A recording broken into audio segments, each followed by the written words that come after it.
Good evening. Got a beautiful storm rolling in. Gonna try to read us just a little bit more of the Cesar Millan, Be the Pack Leader. It's gonna continue right in because I stopped in the middle of a section. Wilshire was still a puppy. He was hungry for knowledge. He was practically crying out for some rules, boundaries, and limitations. I began conditioning him with a firm touch, with my hand curled in the teeth position, to keep him away from the fireman's food on the table in the firehouse kitchen. He learned right away to be submissive. After a couple of touches, all I needed to do was raise a finger, move my body toward him, and send him my calm, assertive energy. Because he was a puppy, he had no lifelong habits to break. What I was telling him to do, to submit to the laws of the pack, was already pre-wired into him. With only one or two touches, and later with body language alone, I was able to create for him an invisible boundary in the garage through which he was not allowed to pass. He learned very quickly, and so did the fireman. This is the wonderful advantage of having a puppy. You have the perfect opportunity to mold their behavior. The ability and desire to cooperate and get along, to fit into a social setting, is already there, programmed into every dog's brain. When adult dogs nudge or growl at young pups to let them know they are playing too roughly or otherwise breaking the pack rules, there's never any negotiating. But the pups don't take it personally. Again, this is not punishment, it's discipline. Humans can learn much from natural dog-on-dog puppy training. If you watch puppies of any canid species, whether African wild dogs, wolves, or dingoes, you'll notice how little rebellion they give the adults in the pack that set the rules for them. The more naturally dominant or higher energy puppies may put up a little more challenge, testing their limits, so to speak, but they instinctually know that their survival is dependent on following the rules and rituals of the pack. Another aspect of rehabilitating Wilshire was finding a way to get his very high energy level under control.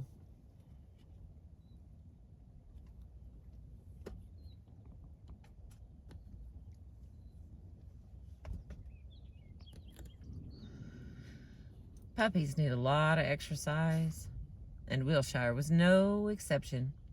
When the guys came to work at the firehouse, there wasn't always time for one of them to take him on a brisk walk through the neighborhood. Fortunately, the fireman's own rules and discipline provided them with the perfect solution.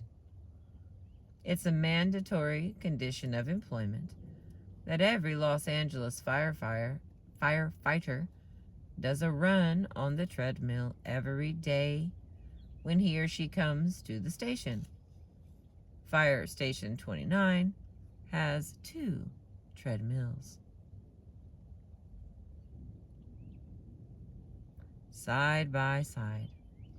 First, I taught Wilshire to run safely on the treadmill, using a food reward to keep him interested for the first few minutes until he got into the flow of it. After that, it was up to the firemen. During the 3 weeks before I returned, the guys decided to designate one of the treadmills as Wilshire's treadmill. And almost any time one of the crew members came in to run, Wilshire would follow along, jump on his treadmill, and plead to be able to join in. Wilshire had a lot of energy to burn, and his daily runs went a long way toward making him more controllable.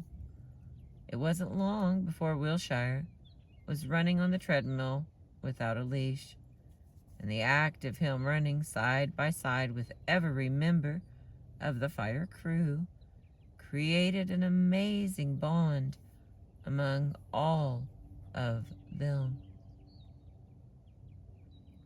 When Wilshire first came to the firehouse, Captain Reyna and his counterpart, Captain Richard McLaren, decided to make him a teaching aide so that he would have his own special job in the unit. One of the jobs of Los Angeles firefighters is to give educational presentations to schools and other groups in the community about fire safety and survival. Captain Reyna wanted to train Wilshire how to stop, drop, and roll on cue. Since adorable Wilshire would be a surefire attention-to-getter for kids, they'd be more likely to remember the lesson. But with Wilshire's behavior so erratic, there was no way he would be able to focus long enough even to learn to sit. That's why it was smart of them to bring me in first, to train them how to give Wilshire rules, boundaries, and limitations, and to make him part of the team. During the 3 weeks after I left, these guys proved to be the best students ever. The men on each shift left notes for the others, so everyone would be consistent in how they treated Wilshire. They settled on a routine for him and began to put up signs around the station, reminding their brother firemen of the one-word commands that would now be in place. Down was to get Wilshire to stop jumping up on people. Bed was to send Wilshire to his bed. No one was allowed to sneak food to Wilshire in the cafeteria anymore. Consistency is of great importance when a dog has more than one pack leader. Everybody had to be on board.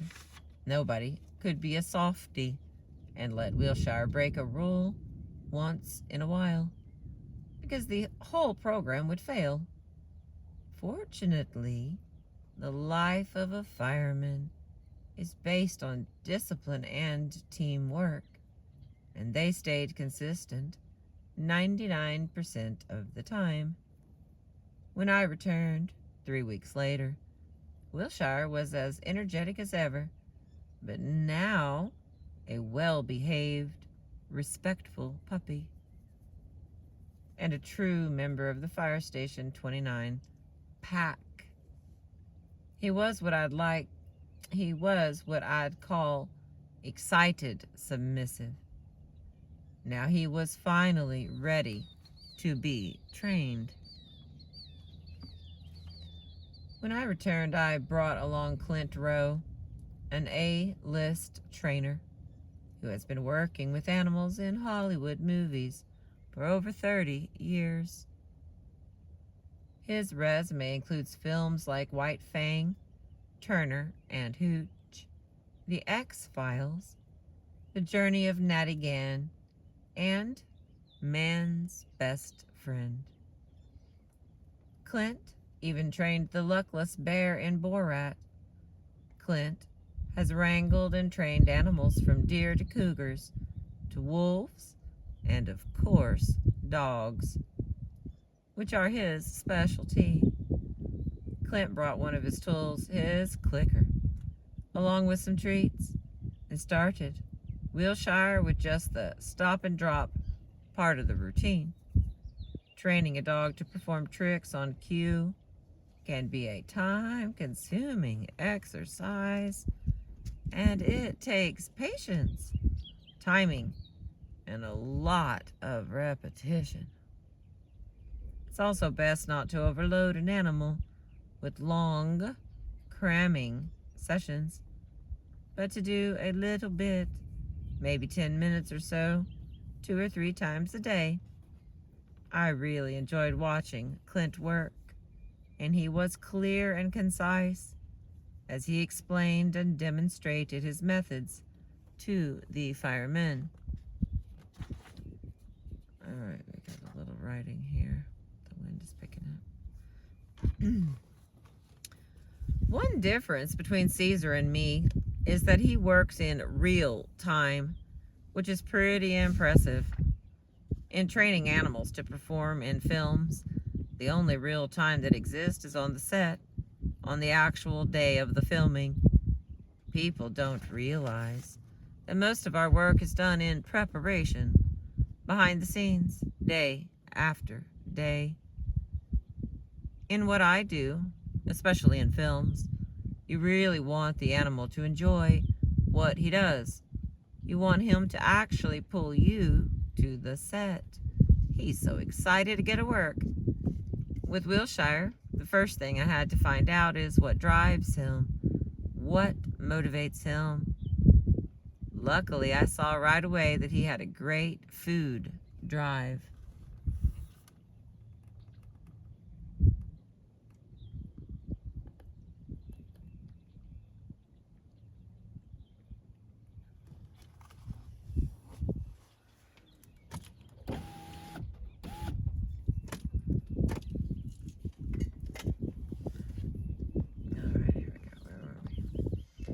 We started with just stop and drop. We gave Wilshire a little blanket for his comfort, and we set a little mark on it to be the spot he'd like to go that would start the behavioral sequence. I used the clicker, then rewarded him with food at each stage. Stop on the mark, click, and reward. Down, which is drop, click, reward. Eventually, we phased out the food. What the clicker provides is a neutral environment. It works to separate out any tension that occurs naturally or unnaturally between you and the animal. It allows the animal to work on its own, responding to its environment on its terms. The learning process becomes relaxed. When learning happens in a relaxed way, the lessons are retained both quickly and smoothly. The key to working the clicker is keeping your emotions neutral. Caesar might call it calm and assertive. To me, it's just a non-emotional place. I've seen people yelling at animals, getting upset with animals, and they still don't get why they fail. I agree with Caesar. It's really about the energy you're sending the dog, not the tool that you're using, that determines the outcome. If I get frustrated or angry or tired, say it's been a long day,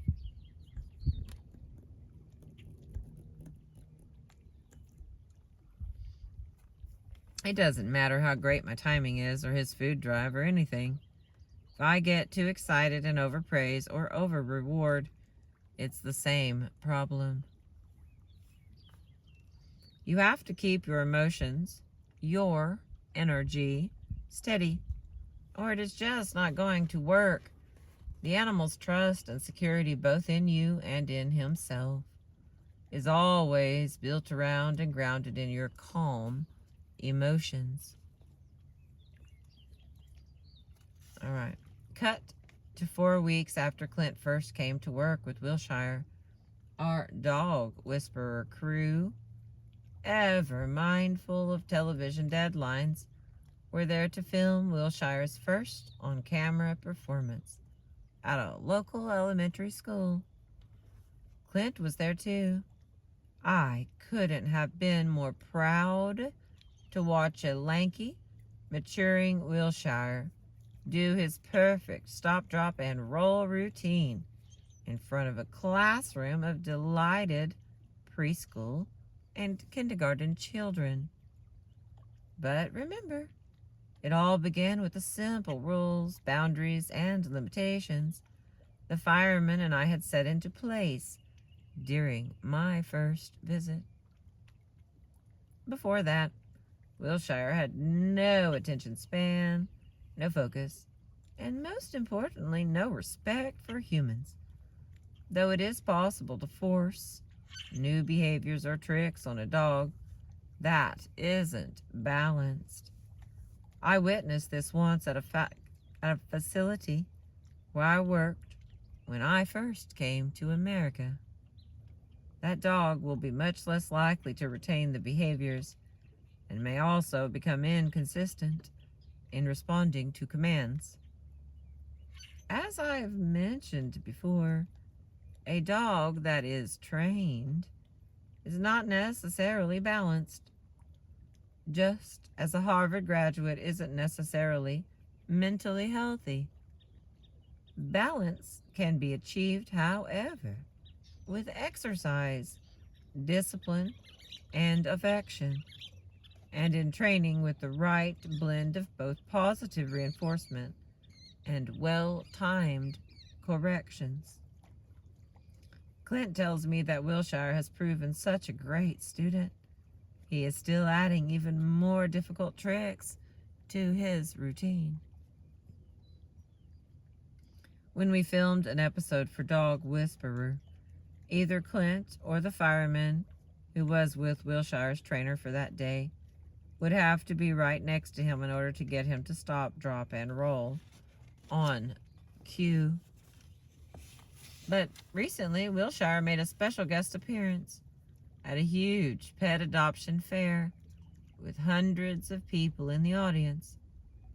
Wilshire's trainer was a full 10 feet off stage, while Wilshire did a perfect stop, drop, and roll.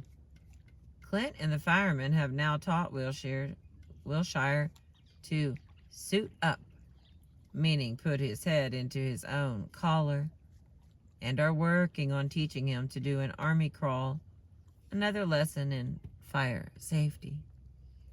Wilshire is the perfect example of how the formula of exercise, discipline, and affection, consistent, calm, assertive leadership, and reward-based behavioral conditioning can all come together to create a happy, balanced, and psychologically challenged dog. From a pup whose very life was on the line, Wilshire promises to become a role model for all Firehouse dogs, as well as a real Los Angeles institution. Captain Reyna says that when the fire truck drives up with Wilshire in the front seat, people spontaneously jump to their feet and cheer. Once a dog is stable and balanced, using my exercise, discipline, affection formula, once the human pack leader has earned his or her dog's trust and respect, then the benefits of reward-based training and conditioning are endless. Dogs need psychological as well as physical challenges in learning new behaviors, especially those that make a dog feel useful or proud of themselves, are all a part of that. Just like humans, dogs are social animals that flourish when they know what their job is in keeping the pack running smoothly. Recently, most ethologists and other experts who study wild animals in captivity are becoming champions of the common sense notion that all animals need some sort of job or purpose to be psychologically healthy, especially when they're living in our artificial human environments, that is, behind walls.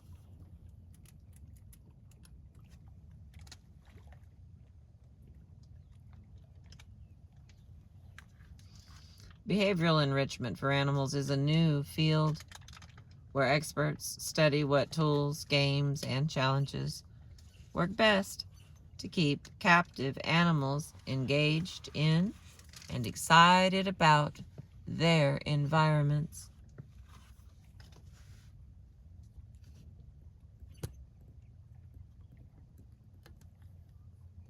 I'm trying to make sure I catch the sun.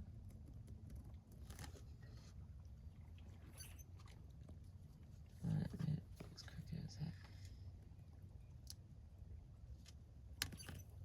There we go. That makes me happy. Okay. Dogs need psychological as well as physical challenges and learning new behaviors, especially those that make a dog feel useful or proud of themselves, are all a part of that. Just like humans, dogs are social animals that flourish when they know what their job is in keeping the pack running smoothly. Recently, most ethologists and other experts who study wild animals in captivity are becoming champions of the common sense notion that all animals need some sort of job or purpose to be psychologically healthy, especially when they're living in our artificial human environments, that is, behind walls. Behavioral enrichment for animals is a new field where experts study what tools, games, and challenges work best to keep captive animals engaged in and excited about their environments. Those of us who work with animals have known for a very long time that a happy animal is one that feels she has a purpose. For years, trainer Clint Rowe worked on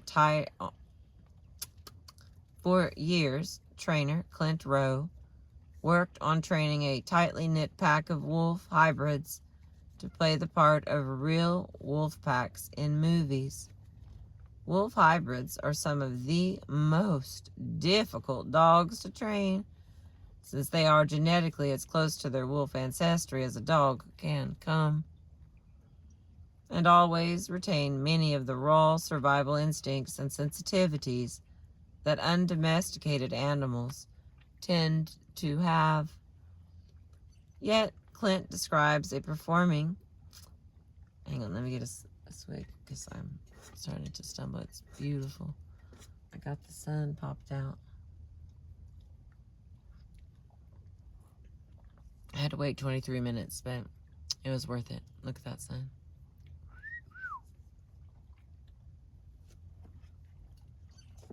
All right.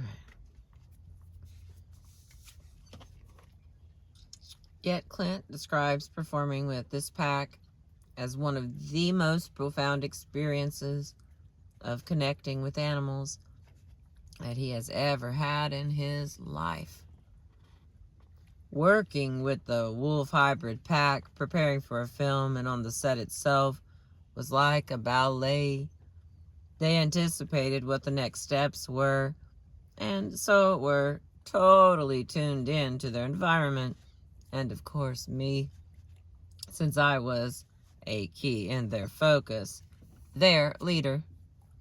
The pack knew everything I was thinking and wanted them to do, and I knew that they were going to follow through beautifully. We were just so completely connected.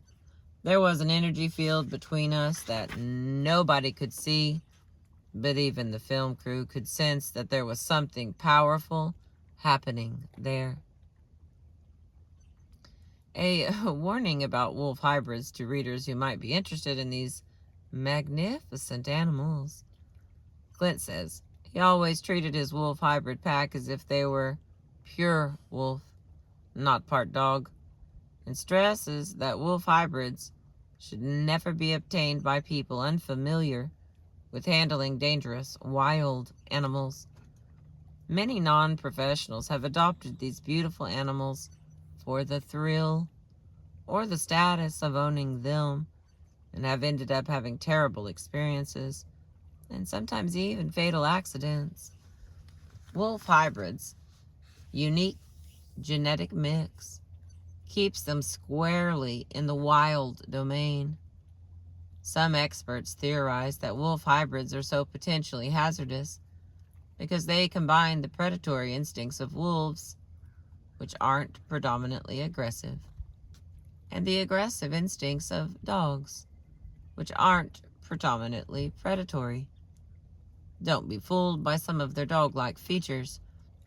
They should always be treated with the same caution and respect given any wild animal. Like Clint and his pack of wolf hybrids, therapy dogs, agility dogs, hunting dogs, farming dogs, police dogs, search and rescue dogs, and even dogs of war often develop these incredibly deep, fulfilling bonds with their human handlers. Giving your dog a job means having to become an even stronger pack leader than a mere pet owner usually does. You, the owner, are actually creating a kind of purpose and structure for dogs that most closely reflects the kind of lives and functions that they were originally built for.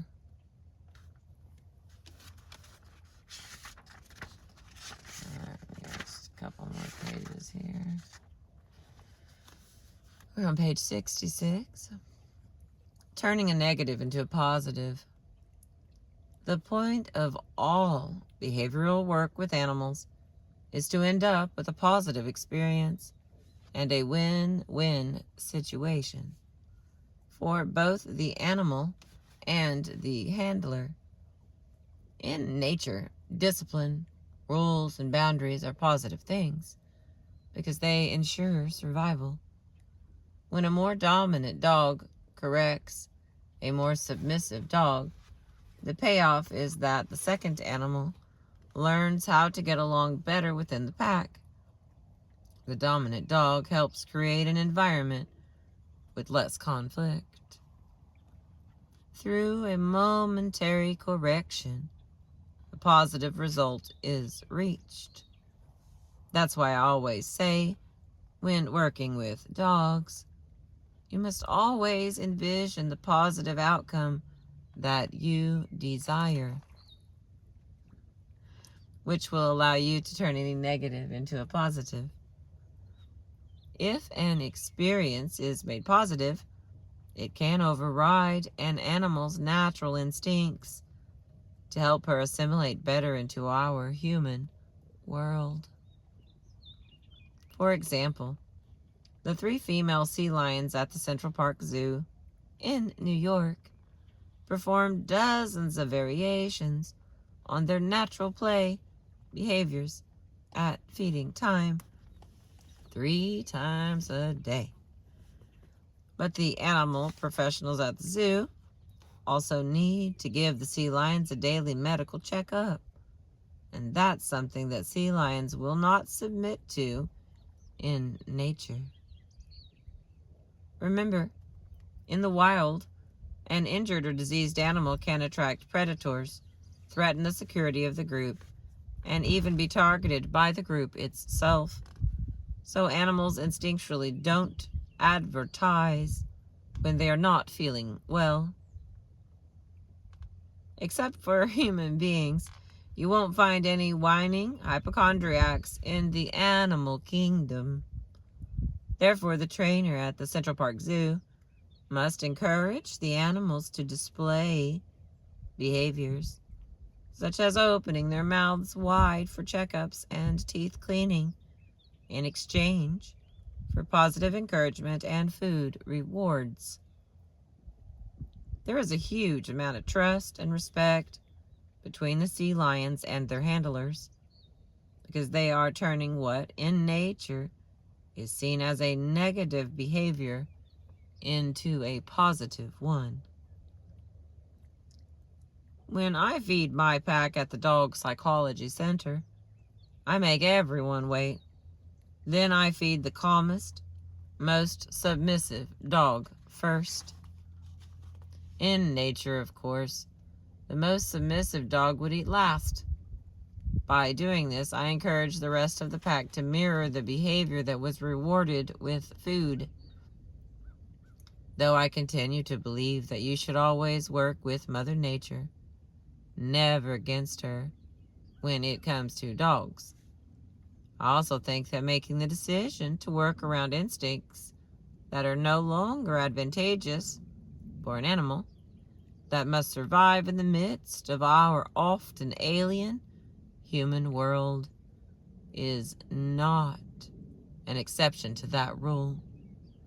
In this case, we are manipulating instincts to make life better for the animal so she can live more peacefully and stably in our environment. Even if our modern world comes in a sloppy second to the place nature might have chosen for her to live. In the next section, Canine Democracy. It seems to me that in our current politically correct climate, many of us, especially in America, have somehow concluded that it is wrong to assert leadership over our pets. We've gone from the old-fashioned authoritarian extreme, where animals existed only to do our bidding, to another unhealthy extreme, where animals are considered our equal partners in every area of our lives. This is not to say that we are better than animals in any way, shape, or form. Absolutely not. We are simply different. But one very clear reason we need to be in control of our pets is that we have brought them into our world, not the other way around. We have brought them into a world fraught with strange dangers, concrete floors, moving vehicles, electric wires, and high-rise apartments. Everything about our world is unnatural to them. Sure, with our guidance, they can learn how to navigate around that world safely. They can become accustomed to it and even come to live happily in it. But it is still not the way Mother Nature intended them to live, and it never will be. The more we understand the way our dogs think, the more we can learn to fulfill their needs, despite the fact that they are living with us in a world that is foreign to them, and on a deeper level to the animal within us as well. Saying that we must take the leadership role with our dogs is not saying we must become ruthless dictators over them, and saying our dogs should be calm, submissive, does not mean we make them lesser than us either. Like all social animals, both humans and dogs need structure and leadership, or their lives dissolve into chaos. Though democracy may be the highest ideal that most human societies strive for, even democracies have leadership figures. And trust me, your dog has no desire to live in a democracy. Every cell in your dog's body would rather have a clearly defined social framework with a fair, consistent pack leader whom she trusts and respects at the helm, more than she would ever want an equal vote in how your human household is run. Human beings would be wise to worry about perfecting the concept of democracy among one another first, before they start imposing it onto animal species.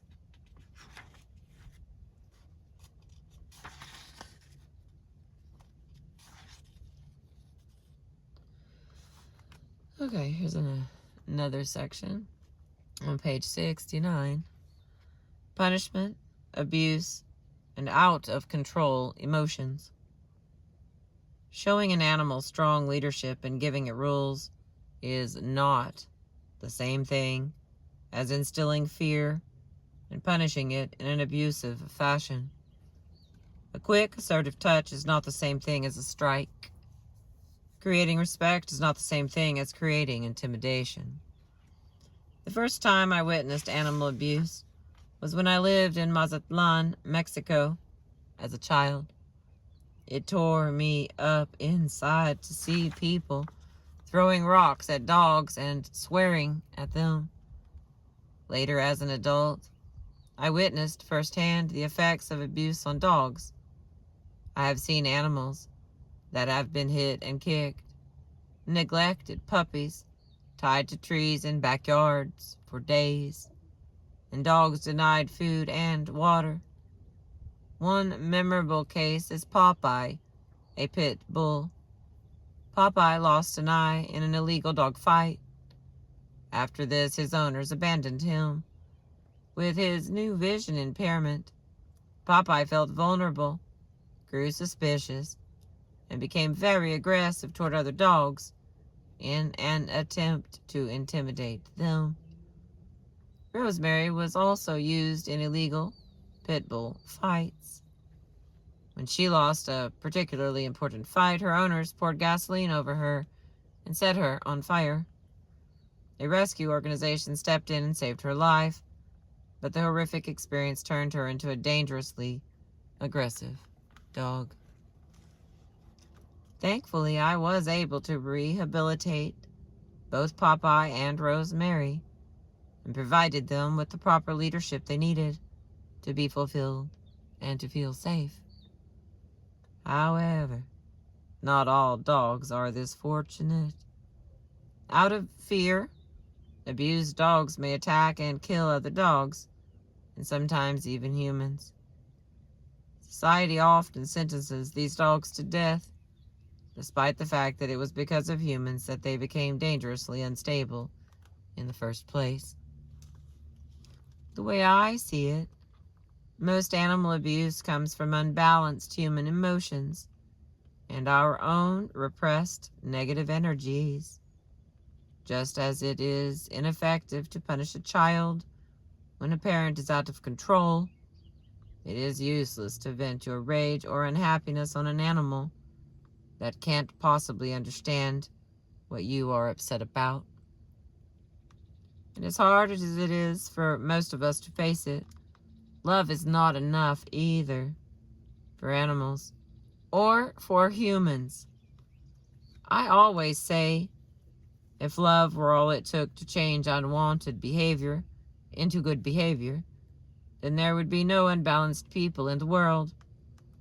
Likewise, if love were enough to make your dog into the perfect pet, she would be. Thinking, my owner loves me so much, I'm not going to chase the cat today.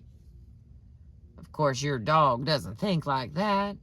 She can't rationalize or ponder her own behavior.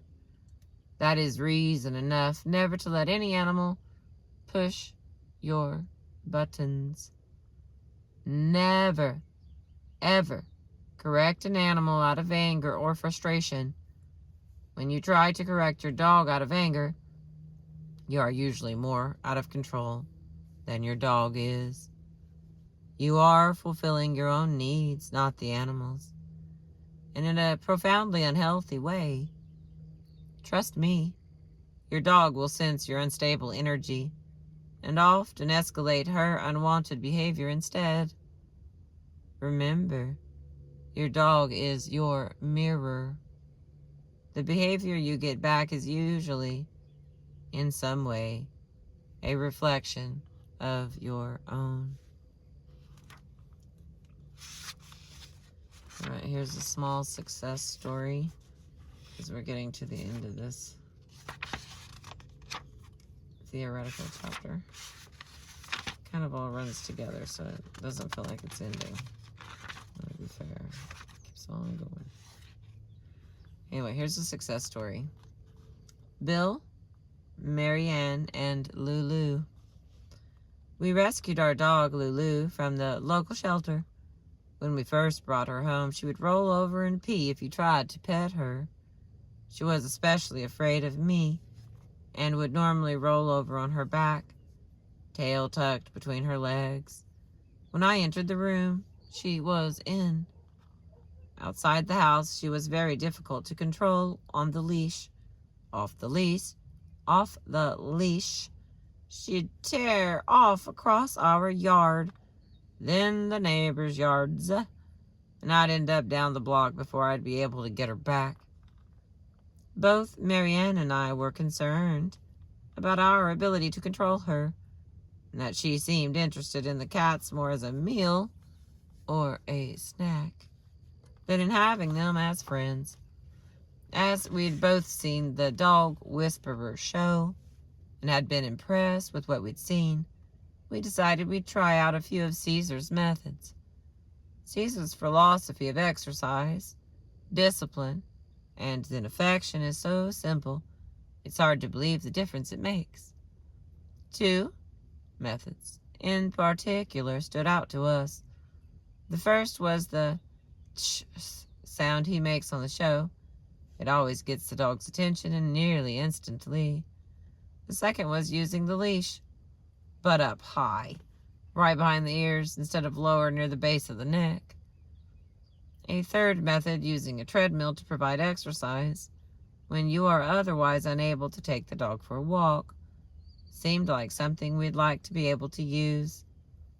As Marianne has had great difficulty walking for any extended period of time, if we could figure out how to get her, Lulu, to do it, initially she'd try and get off, but with her on the leash and keeping her up there, she eventually started walking.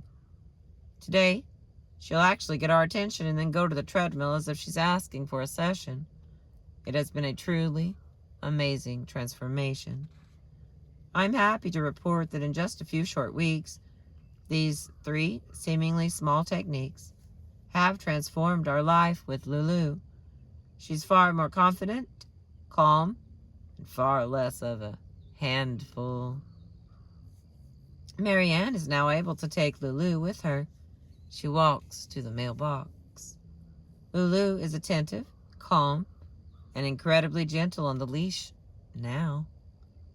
No longer tugging or refusing to move. Instead, she's becoming a great walking companion. She and the cats have made friends. Our cat Precious and Lulu have become such good friends, they actually will sleep next to one another at times. Now we've all become a pack. My only real wish is that these same methods would work on the cats. Caesar's overall philosophy, one of balance, ties closely to my own. I'm of the belief that in order to achieve balance, we need to live in the now. It's a belief most often touted by Eastern religions that once it's examined causes you, or at the very least it caused me, to realize that the now is all we ever have. The past is gone, and nothing about the future is guaranteed. All we ever have is the moment we are living in right now. Alright, the next implies that it's chapter 3, but I'm numbering these according to my own system. The next will be the best tool in the world. I'm very confused because I feel like I skipped a page, but I did not. There it is, there it is. I did. Hang on one second, I'm going to show you this page, and then I'm going to read it because I can't really explain why I skipped it. I was being funny, that's what I'll say. Some basic do's and don'ts of discipline. I'm going to say these work on life in general. We've got a little bit of color in the sky, so maybe that's why I saved a page so we could see a little bit of actual sunset.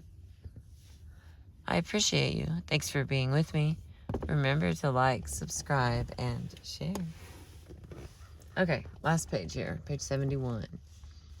Some basic do's and don'ts of discipline. Do: establish your house rules, boundaries, and limitations. between the human members of your pack before you bring a dog into your home. Do make sure all the humans are on the same page as to what is or isn't allowed. Do remain clear and consistent with your dog about the rules. Do begin enforcing rules from your dog's first day at home. Your dog doesn't understand the concept of a special day or holiday from the rules. Do always call up your calm, assertive energy when you notice a behavior you need to correct. Do offer your dog an alternative to the disallowed behavior. Now here's some don'ts. Don't enforce rules if you are frustrated, angry, emotional, or tired. Wait until you can respond unemotionally to your dog's behavior. Don't yell at or hit your dog out of anger, ever. Don't expect your dog to read your mind. Don't expect your dog to follow rules that are not consistently enforced. Don't reinforce or encourage a fearful or aggressive state of mind. And the last one, do reward your dog with treats or affection, but only when she's in a calm, submissive, or active submissive state.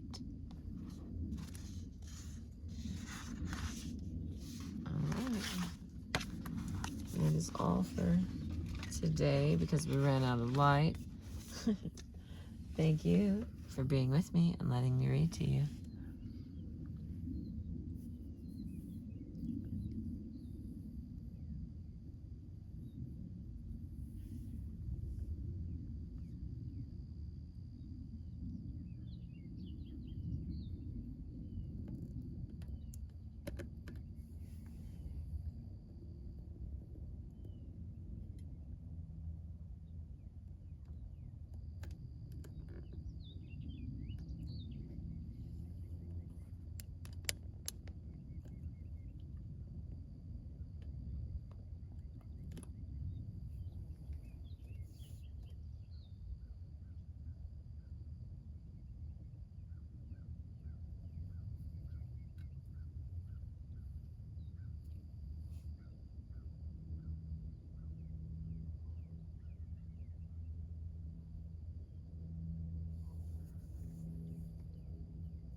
Just a moment of silence and peace with all the beauty.